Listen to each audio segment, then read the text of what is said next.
I love your videos. But like the one, here's the 5 best credit cards to get in 2023, and here's the ones, here's the rotating cash back, and if restaurants this month are 5%, I'm like, but the whole point is we're trying to limit our expenses and be intentional and be on a budget. So getting 5% back on eating out, which is something that's going to cost you way more than eating at home, it kind of negates the cost, especially when you go, if you carry a balance, you're now at 24% APR. If you don't pay it off in full. But my thought is that if you're going to a restaurant anyway, you may as well save 5%.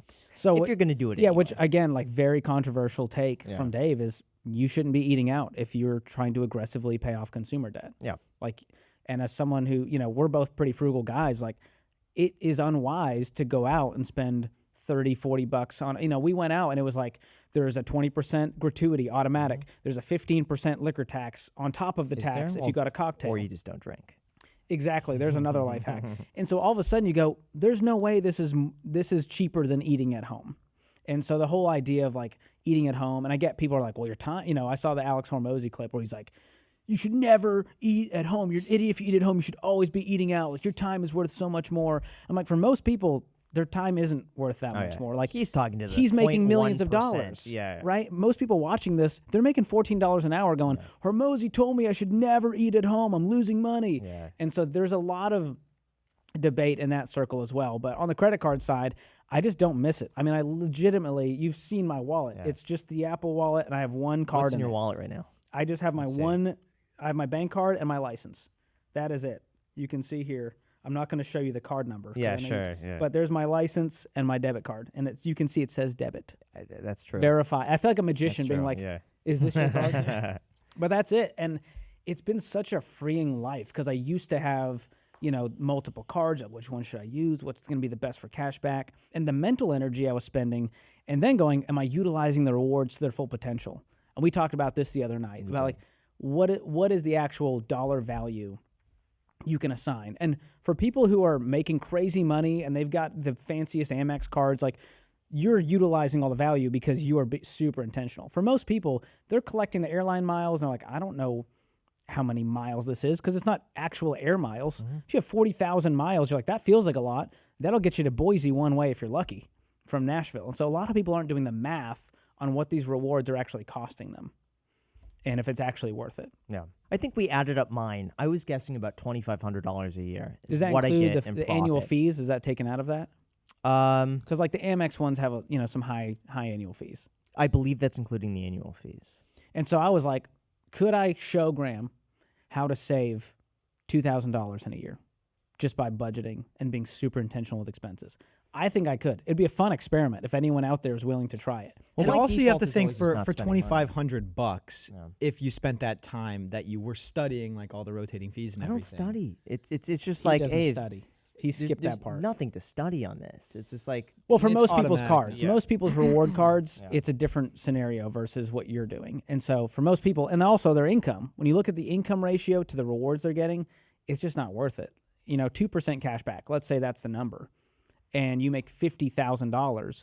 Well, after taxes and after what you can actually put on the card, most you can spend on that card is what? 20 grand in a year?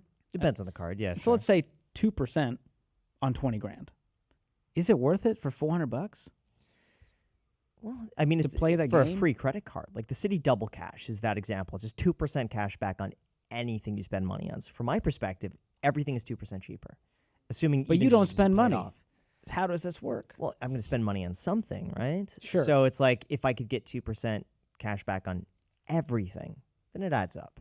I've just on seen a free card. Most, like, obviously the people that we're talking to, very different audiences. Sure, I agree. You are talking to people who are looking to maximize their wealth. I'm talking to people who are like really struggling. Yeah, like they're hurting. They're not making a lot of money. They're not making 100,000. I would agree. To get from 0 to 1, I think that makes the most sense. If you're a multimillionaire, 1 to 2, you're going to be okay anyways. If you're a multimillionaire, but for the people we're talking to, they're teachers. They make 40 grand, and they heard from everyone around them that credit cards are the path. The credit score is the path. And we're just trying to help free them so that they can retire one day.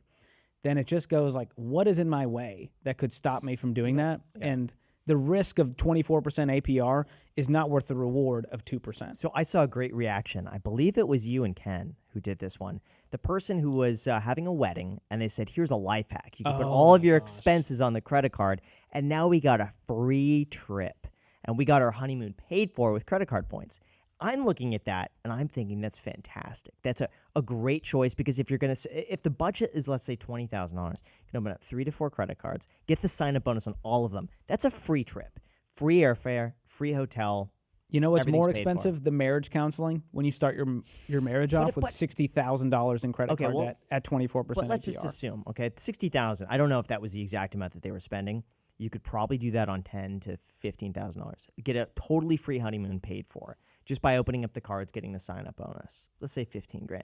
If you're going to spend $15,000 anyway, and you're intentional about it, that's a free trip. That's a free honeymoon. So it's saving you money at the end of the day. Well, I got a free wedding, so I can't talk. But most people, when it comes to weddings, they're way overspending. And so if it's your money, if it's Graham's money from his bank account, from his debit card, you're going to look at that wedding very differently. You're going, let's actually get quotes from multiple florists and see what, and you may be entering this space soon where it's we got to start planning for this thing. And I'm not trying to spend $80,000 on a wedding to throw a party for other people.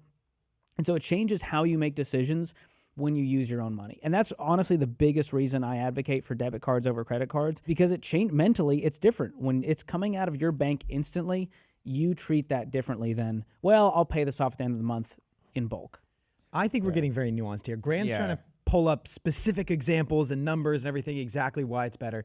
And then you're providing the psychology behind it all. Right, so I think the fundamental difference here is that Graham thinks that if you are someone that's very diligent with their money, you go through your statements and you're intentional about everything, and you can remove your emotions from your finances, then yes, there's a net positive. And you're saying probably, right? Probably. Well, most people think they're that person is the problem. We all put ourselves in that bucket of well, I'm the type of person, I'll never have a balance on my credit card.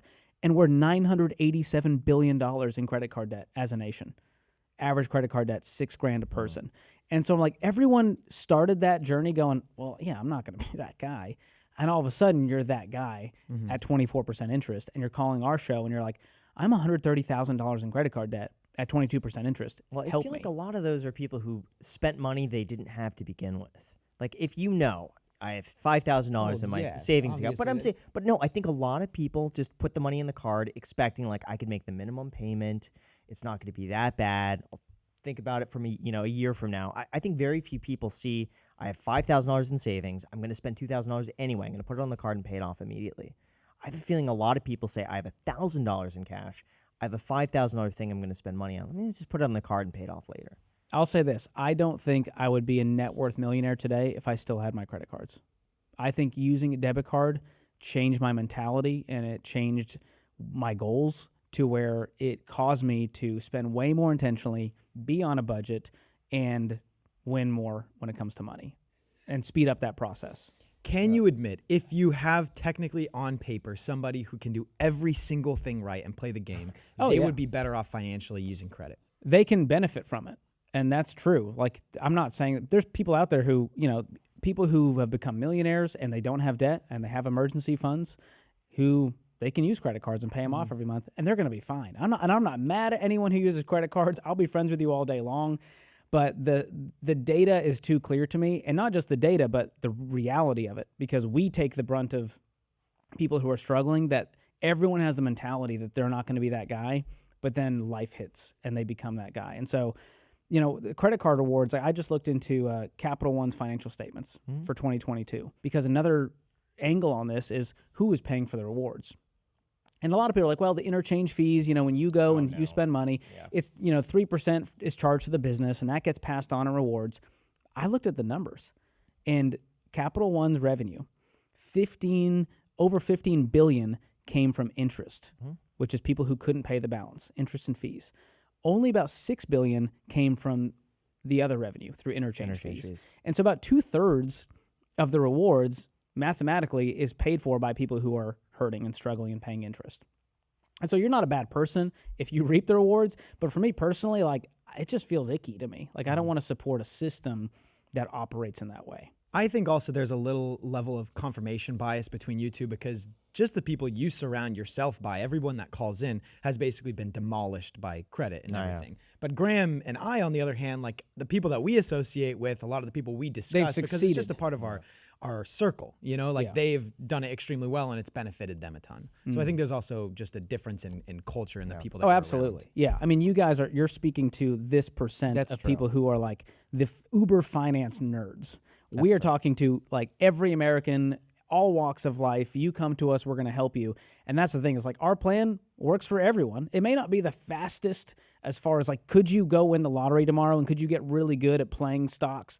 You could, but the chances of you getting burnt on that versus winning in the long term is much higher. And so that's where we just go, I'm not a risk guy. And I want to win. As stupid as I am, I still want to win financially. And so I love that this plan works for people across the spectrum. Yeah.